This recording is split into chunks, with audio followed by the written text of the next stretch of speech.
Hey everyone, it is time for the second episode of season 4 of NiCHE Conversations, where I talk to NiCHE contributors about the pieces that they've written for us and kind of ask them to reiterate their ideas and talk about their personal connection. And our guest for today, Elsa, is already with us, so I'm going to invite them in.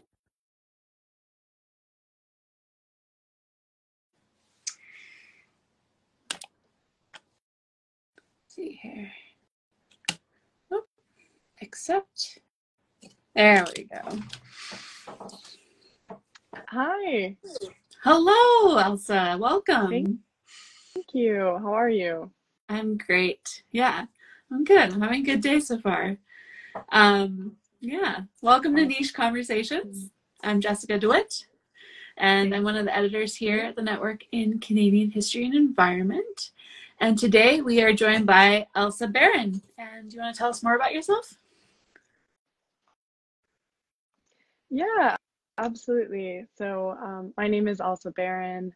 I do research in my day job on the intersections between climate change and peace and security issues um, across a couple of different organizations, but again, very research focused. But I'm also involved personally in climate advocacy and climate and peace advocacy, and have spent a good amount of time doing on the ground research and some applied digging in the dirt, building some farm equipment in Palestine, and that has very much informed my interest in this work, and I think the conversation we're about to have today. So that's me, and I'm very excited to be here. And yeah, so I think, when was it? July, we published your essay, which was part of our arts-based research in the Anthropocene series that was edited by Amrita Dasgupta, I believe. And it was called Why So Scared of the Olive Tree? A collection of poetic research on Palestine. So yeah, we're going to be diving into that today for a little bit. And as you mentioned, you have done field work there. So firstly, I wanted to talk about the interviews that this piece is based on. So you talk about them being interviews recorded with Palestinian environmentalists in 2019. So I wondered if you could give us more context for that.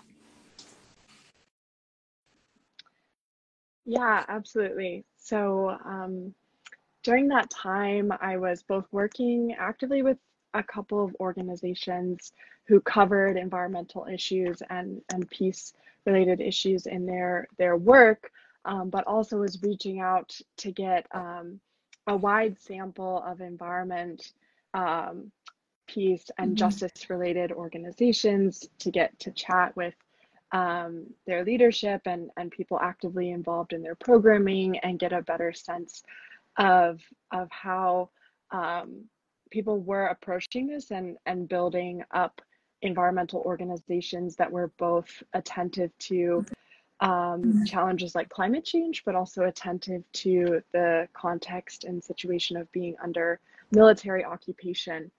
And I think what was really interesting right off the bat with some of these interviews was I noticed, for me as a researcher, I kept trying to sort of jump ahead in my questioning to the peace sides of things, or to the resolution, or to the positive changes that have happened. And I consistently found myself being reeled back in to sort of the practitioners and the people that I was interviewing to say, wait, we haven't really covered the depth of the environmental injustice going on here, the harm and the violence that the community is really facing.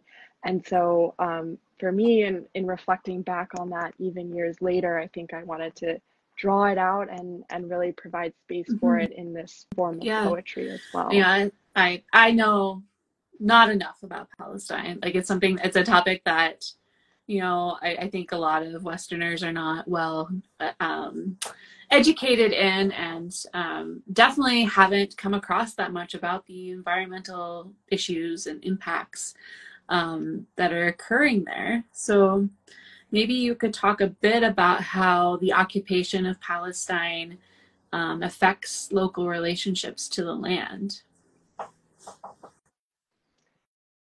Yeah, absolutely.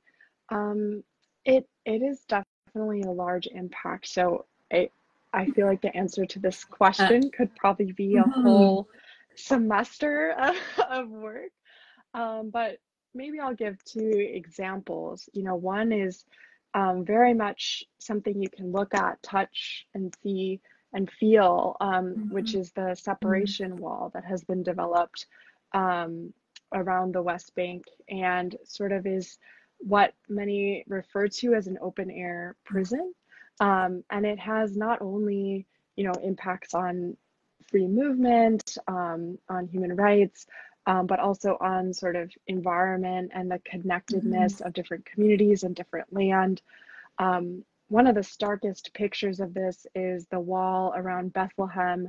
On one side is a very crowded urban environment, and on the other side are open olive groves that much of that land is owned by folks who live within the, you know, other side of the mhm, wall who no longer have access to their land. And so that's just sort of a picture of how this impacts people. But furthermore, one of the organizations I spoke with and also worked with over time was called Tent of Nations Farm. And part of their programming was about bringing youth out of these urban environments where there's been chronic violence and chronic stress. You know, young children mhm, who were born into refugee camps experienced, you know, different waves of, um, you know, decades past intifada, but even continuing today, you know, violent raids and military infrastructure around them, and sort of bringing them outside of that environment, out into a place where they can experience mhm, the land and connect with it, and also what they try to encourage is processing of their experience of healing from chronic stress and trauma and turning that into more productive forms of cultivation and love of the land, development of community. And so it plays into, you know, many of the visions and desires of local organizations there to provide people with an alternative to sort of the landscape that mhm, is imposed on them. mhm. That's it. That's all very interesting, and I want to pick your brain further, but we don't have that much time. So, but that's great, and I think it has a lot of parallels to other areas of colonization that some of our readers and our viewers will be more familiar with in Canada or US, and just kind of thinking of those comparisons, and how these systems of oppression kind of repeat patterns um, wherever they take place, right? Um, yeah. So this was for an arts-based research series, and you focused on using haiku in this piece. So I thought we would wrap up today by kind of looking at how haiku, or maybe if you want to talk about poetry more broadly, helps us to kind of process and work through these experiences and these issues. Yeah, absolutely.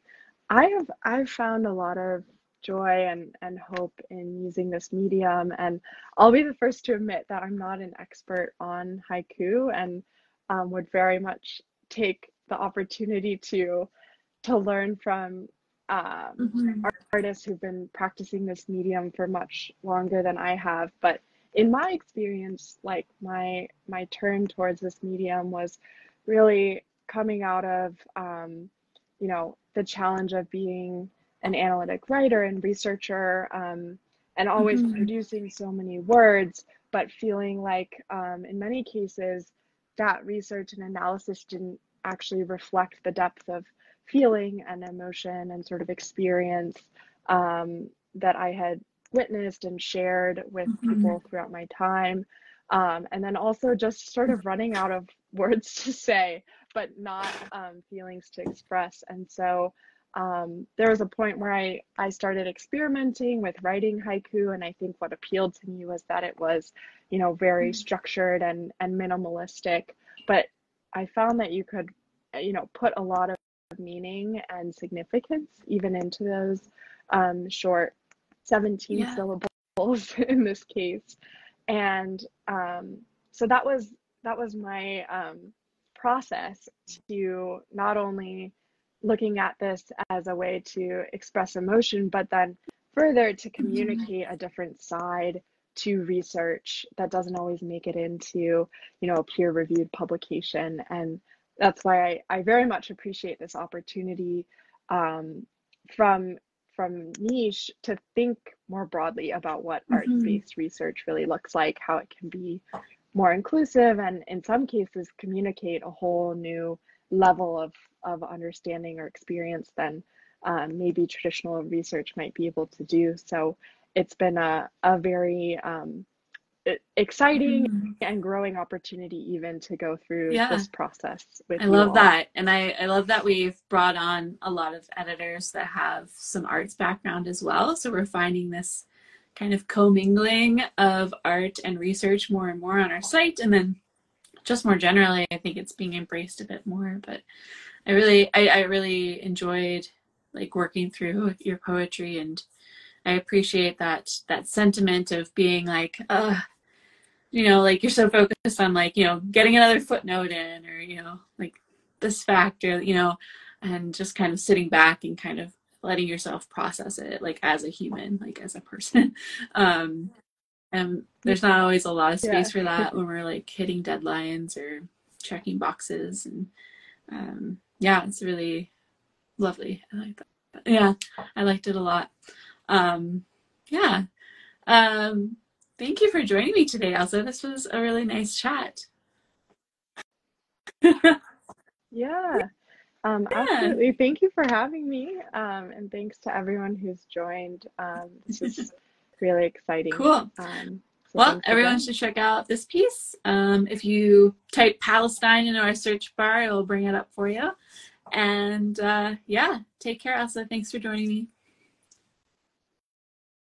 You Yeah, as well. thank you. So great to meet you. Um, Bye. yeah.